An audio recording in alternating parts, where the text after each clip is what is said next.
One of the things that people debate is what should the curriculum be like in the future? And this is a debate all around the world. It's a debate in Finland where they're going to have a new national curriculum by 2014. It's a debate, I believe, in Alberta. There's a serious debate going on led by Dave Hancock, the Education Minister. What should an educated Albertan be like in 2020 or 2025? So this is a serious debate. And the question is, how do you actually summarise that into something that you can get your arms around? This is my attempt to do that. I've tried to turn the curriculum into a mathematical formula. You know, people say knowledge is power. I don't really believe that. I believe knowledge is very important, so K is right. So you do need some knowledge in the curriculum. You sometimes hear people say knowledge doesn't really matter. It's all about, as long as you've got some skills and Google, why would you need knowledge? But that's definitely a mistake. You need some knowledge, but clearly the knowledge you get in school is going to be a very small proportion of the knowledge you need and of the changing knowledge. So it can't be the end of the story. If you just learn the key facts out of British or American history and how to read and write, that's not going to be enough because everything will change. So knowledge is good, but it's not enough. The second thing, which I characterise with a T, is about thinking, being able to think. There's lots of different ways of thinking. You can think creatively, deductively, you can think collaboratively, you can think on your own, you can be deeply reflective, you can be philosophical. There's all kinds of different ways of thinking. I'm not suggesting that in the school curriculum we have a separate lesson called thinking. I'm suggesting that teachers, as they teach knowledge, as they teach the stuff that is their curriculum, they're teaching children how to think in a really systematic way. They're conscious of how they're teaching children how to think, and they're getting children to reflect on their own learning.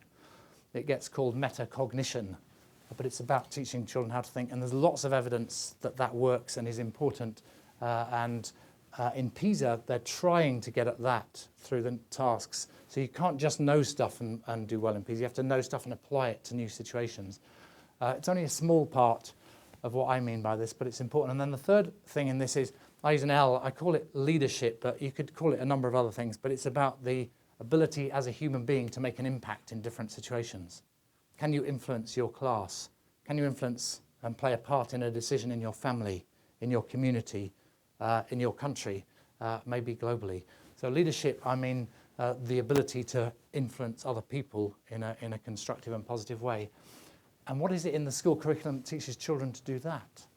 Because the reason knowledge, in my view, isn't power is that knowledge on its own, you can be knowledgeable, you can even think about the knowledge, but if you're in a meeting and you don't have the confidence to intervene, the decision will get made without you having any impact whatsoever. And then you have the conversation in the car park. You say, I didn't agree with that, and somebody says, well, why didn't you say so? And you say, well, I didn't think it was the right time. We've all heard that conversation. So you had the knowledge, you had done the thinking, but you didn't have any impact.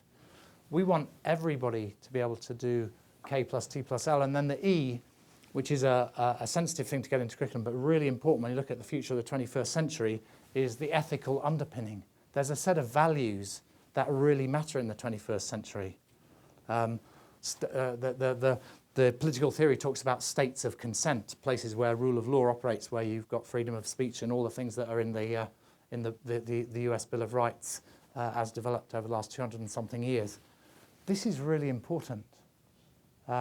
And again, how you learn that is not usually in separate lessons. It's the way the school operates as a community. It's the way the school relates to the wider community. It's the way children interact. It's the way they learn to deal with children who are of different backgrounds, races, creeds, and so on.